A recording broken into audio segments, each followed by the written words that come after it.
Lo stabilimento Acquavera in via Valsugana a San Giorgio in Bosco è pronto a raddoppiare con un ampliamento di altri 17.000 metri quadrati. È questo il progetto che tanto sta facendo discutere in paese, dividendo cittadini favorevoli e contrari.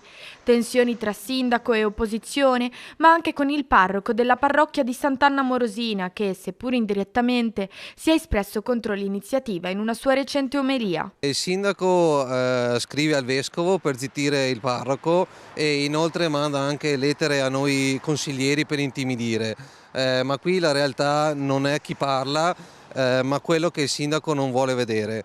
5.000 cittadini si sono già espressi con le loro firme per dire basta. E il nostro territorio in questi anni ha già dato tanto, troppo, ed è ora di dire basta alla svendita del suolo e dell'acqua per il profitto.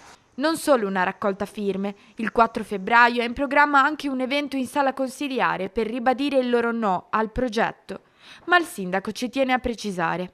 Ai consiglieri di opposizione, dopo aver visto nella cassetta della mia posta, come in quella di tutti i cittadini di San Giorgio in Bosco, un volantino di cui si fa anche dileggio del sottoscritto e del gruppo di maggioranza, ho chiesto solo se riconoscono la paternità di quanto è stato scritto nel volantino. Quanto al confronto con Don Giuseppe Tonin, risponde così. Io non sto zittendo assolutamente il do, anzi ho chiesto soltanto che in chiesa si parla della parola del Signore, in consiglio pastorale si parlerà dell'ampliamento, dello stabilimento del gruppo San Pellegrino.